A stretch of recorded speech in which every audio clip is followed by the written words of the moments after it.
Սիրիայի նախագահ Բաշար Ալ-Ասադը Իրանում հեռարձակվող Խաբար TV հեռուստակայանին տված բացառիկ հարցազրույցում ասել է, որ ռուսների միջամտությունը վճռական դեր ունի Մերձավոր Արևելքի քայքայումը կանխելու համար, իսկ ամերիկացիների առաջնորդած պայքարը իսլամական պետության դեմ միայն ապակայունացնում է վիճակը Սիրիայում եւ ամբողջ տարածաշրջանում։ Դա Ասադի առաջին հարցազրույցն է ռուսների նախաձեռնած օդային գրոհներից հետո։ ՆԱՏՕ-ն, ինչպես նաև տարածաշրջանի մեծ թվով երկրներ քննադատել են Մոսկվայի նախաձեռնությունը։ Թուրքիայի նախագահ Ռեջեփ Թայիպ Էրդողանը դեռ անցած չորեքշաբթի ռուսներից պահանջել է դադարեցնել օդային արշավը։ Rusya'nın şu anda atmış olduğu bu adımlar Ռուսների այդ քայլերը բացարձակ անընդունելի են Թուրքիայի համար։ Ես այդ մասին Մոսկվայում ասել եմ Պուտինին, նույնը 2 օր առաջ կրկնել եմ հեռախոսով, ասել է Էրդողանը եւ ավելացրել. Ռուսաստանը կատարում է ծանրագույն սխալ, որի հետևանքով կարող է ել ավելի մեկուսանալ տարածաշրջանում։ Rusya çok ciddi bir yanlışın içerisinde.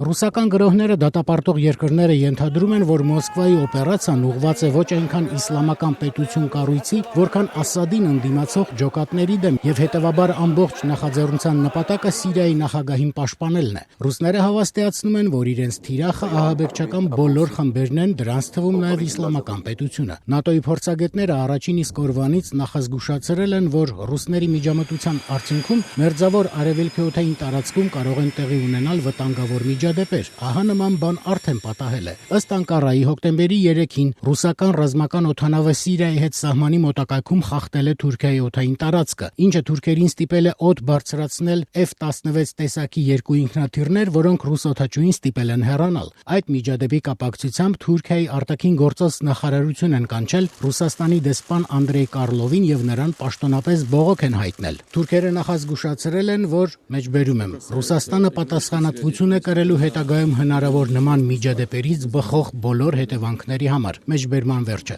Ըստ Անկարայի Թուրքիայի արտգործնախարար Ֆերիդուն Սինիրիօղլուն դրա մասին պաշտոնապես նամակով տեղեկացրել է նաև իր ռուսաստանցի պաշտոնակից Սերգեյ Լավրովին։ Մինչդեռ նոր միջադեպեր շատ հավանական են։ Սիրիայի ընդդիմությունն արդեն նախազգուշացրել է, որ այս իրավիճակում պարտադրված է հակաօդային պաշտպանության զինատեսակներ հայտարարել։ Մենք շատ ենք պնդել, որ այդ զենքի կարիքն ունենք, սակայն պատասխան չենք ստացել։ Հիմա ռուսների այս միջամտության պայմաններում մենք հայտնվել ենք օկուպացիայի տակ եւ հուսով ենք, որ մեզ կտրամադրեն այդ զենքը, ասել է Յարքում Արմի անվամբ միավորման հրամանատար Բաշար Ալ-Զուբին։ Ռուսները հաղորդել են, որ անցած 24 ժամում Սիրիայում իրականացրել են 20 մարտական թռիչք, օդային հարվածներ են հասցրել մահմեդական պետություն կառույցի 10 թիրախների։ Точечно и с гарантированным поражением цели.